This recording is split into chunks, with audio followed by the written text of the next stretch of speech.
আসসালামু আলাইকুম। আমার এই ভিডিওটি গেল বিগত 4 থেকে 5 মাসে আমি দুইবার বাংলাদেশ সফর করেছি, এমনকি প্রায় একবারে গিয়ে 1 মাস সামথিং, এবং এই জাস্ট 2 দিন আগে আসলাম। 13 থেকে 14 দিন বাংলাদেশে ছিলাম। বাংলাদেশের রাজনৈতিক প্রেক্ষাপট অনেকটা বদলে গেছে। যারা সম্প্রতি বাংলাদেশে যান নাই, সাধারণ মানুষের সাথে মিশেন নাই, তারা কিন্তু অনেকেই রাজনৈতিক প্রেক্ষাপট কোন দিকে যাচ্ছে, আগামীতে সরকার গঠনের প্রক্রিয়াটা কি হতে যাচ্ছে বা কারা সরকার গঠন করবে নিয়ে কিন্তু একটা কনফ্লিক্ট তৈরি হয়েছে। আজকের ভিডিওটা বিএনপির যারা নেতাকর্মী আছেন তাদের জন্য নসিহতমূলক একটা ভিডিও। রাজনীতিতে চেইন অফ কমান্ড অথবা যুদ্ধের মাঠে চেইন অফ কমান্ড খুবই গুরুত্বপূর্ণ। বিএনপির যেই ভুলে জামাতের ক্ষমতায় যাবার চান্স 100তে 100 তৈরি হচ্ছে, সেই ভুলগুলো নিয়ে আলোচনা করব। আবার আপনি এটাকে যেভাবে নিতে পারেন। তো জামাতের রাজনীতি নিয়ে 2-1টা কথা না বললেই না। বাংলাদেশে জামাত একমাত্র দল যারা এত পরিমাণ কি বলা হয় যে টর্চার সহ্য করেছে, মানুষের ঘৃণাও পেয়েছে, আবার ভালোবাসাও পেয়েছে। আর এই সকল কিছুর মাধ্যমে দীর্ঘ একটা লম্বা সময় গোপনে প্রকাশ্যে নিজেদের যে রাজনৈতিক অবস্থান আজকের দিনে আপনি দেখছেন, এটার মূল কারণ হচ্ছে chain of command. Doctor Shafiq যখন একটা আওয়াজ দেন ঢাকা থেকে, এই আওয়াজ জামাতের একদম রুট লেভেলে থাকা সীমান্তবর্তী টেকনাফ থেকে তেতুলিয়া 64 জেলার অথবা জেলার সংখ্যা বাড়ছে এখন, প্রত্যেক নেতাকর্মী চেইন অফ কমান্ড হিসাবে এটাকে পালন করেন। কিন্তু বিপরীতে বিএনপি বলেন, আওয়ামী লীগ বলেন, অন্যান্য দলগুলো বলেন, তাদের এই চেইন অফ কমান্ড আসলে ওইভাবে পালিত হয় না। তো এগুলার কারণে কি হয়, বিশৃঙ্খলা তৈরি হয়। আর ইতিমধ্যে যেহেতু বিএনপি তাদের মনোনয়ন দিয়ে দিয়েছে, কিছুটা পরিবর্তনশীল এখনো আছে। আমি আমার নিজের আসন থেকে শুরু করে সারা বাংলাদেশে একই দৃশ্য দেখছি। তারেক রহমান আসবে এই অপেক্ষায় বিএনপির বড় একটা অংশ অপেক্ষমান, যারা মনোনয়ন পান নাই। ইতিমধ্যে অনেকেই স্বতন্ত্র প্রার্থী হিসেবে মনোনয়ন কিনে ফেলেছেন। কেউ কিনে বলছেন যে দিবেন না জমা, কেউ কিন্তু অপেক্ষায় আছেন যে তারেক রহমান আসার পরে উনি যে মনোনয়ন পাইলেন না বা ওনার নেতা যে মনোনয়ন পাইলেন না, যদি মনোনয়ন চেঞ্জ করা না হয় তাহলে তারা বিপরীত অবস্থান নিবে। অর্থাৎ সামগ্রিক বাংলাদেশে বিএনপির যে শক্তিটা মনোনয়নকে কেন্দ্র করে একটা বিভাজন হয়ে গেছে। এমনকি এক গ্রুপ আরেক গ্রুপে হারানোর জন্য যত ধরনের আয়োজন আছে সবকিছু প্রস্তুত করে রেখেছে। আর এটার মেইন কারণ হচ্ছে অনেক জায়গায় উড়ে এসে জুড়ে বসেছে। মাঠ পর্যায়ের যারা ভালো নেতা বা যাদের কর্মী সমর্থক বেশি, জনপ্রিয়তা বেশি, এমন অনেকেই মনোনয়ন কিন্তু পায় নাই, যার কারণে মাঠ পর্যায়ে একটা ক্ষোভ তৈরি হয়েছে। এখনো বাংলাদেশে কিছুটা শান্ত পরিস্থিতি, কারণ তারেক রহমান আসার পর একটা বৈঠক হবে, অনেকের সাথে কথা বলবেন, সেখান থেকে হয়তো অনেক আসনে পরিবর্তন আসবে। এই আশায় অনেকে ঘাপটি মেরে বসে আছেন যে কি ঘটবে। কিন্তু তারেক রহমান আইসা তো এক সিটে 2 জনকে দিবে না, 1 জনকে দিবে।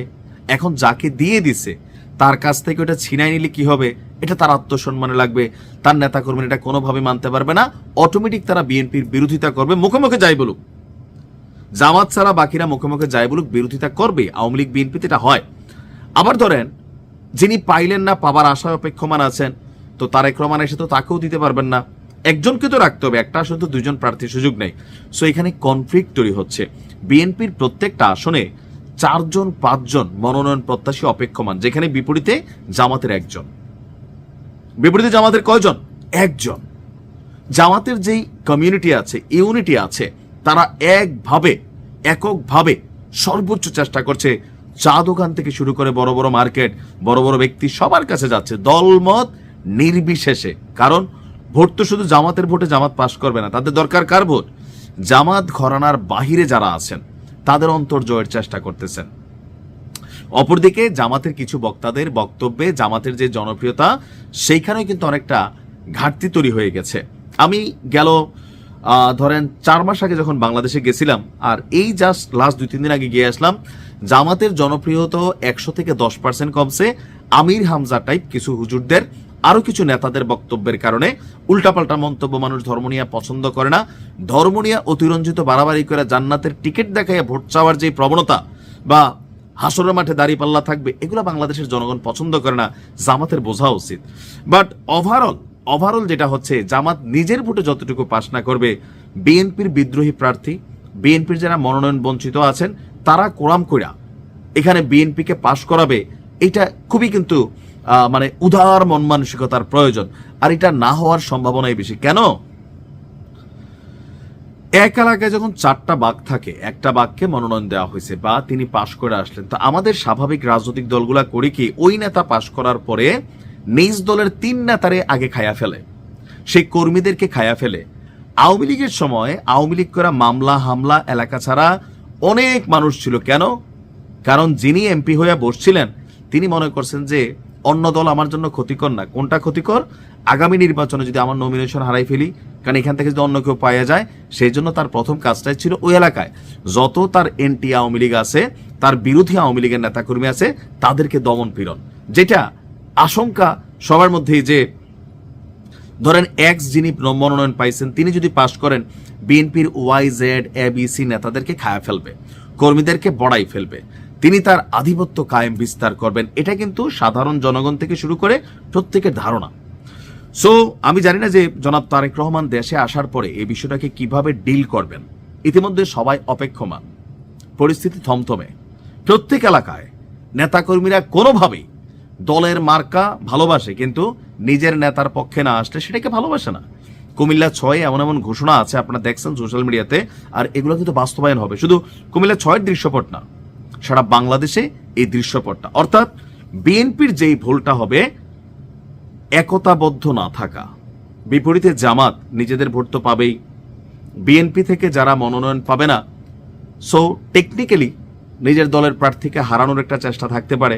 যদি এই জায়গায় একত্রিত হতে না পারে, মিলমিশ হতে না পারে, ওই 2 নেতা ক্যামেরার সামনে বসে কি বলল, 3 নেতা ক্যামেরার সামনে বসে কি বলল, এটা জরুরি না। মাঠ পর্যায়ে ওই নেতার কর্মীরা, বিপরীত দলের নেতার কর্মীরা, তারা কতটুকু ভাই ভাই হিসেবে থাকতে পারে, সেটা হচ্ছে জরুরি। আর এই কাজটা খুবই কঠিন একটা কাজ।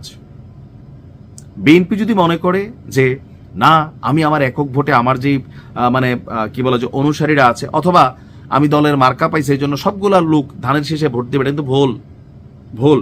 আমি মানে মাঠের বাস্তবতাটা বলছি। জামাত এদিক থেকে অনেক গোছালো, তার একটা চেইন অফ কমান্ড, মানে তাদের মধ্যে একতা আছে, অর্থনৈতিক সক্ষমতা আছে, প্রশাসনে তাদের লুক আছে। সো এটা একটা হিউজ চ্যালেঞ্জিং ইলেকশন হবে, এটা মাথায় রেখেন।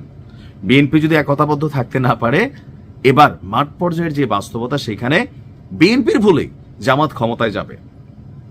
নিঃসন্দেহে বিএনপি বড় দল, এককভাবে বিএনপি একমাত্র ক্ষমতায় যাওয়ার অধিকারী, কিন্তু বিএনপির এই সকল ভুল যদি শুধরাইতে না পারে, তারপরে মাঠ পর্যায়ে মামলা বাণিজ্য, চাঁদাবাজি, অনেক কিছুই আছে, এগুলো বাস্তবতা।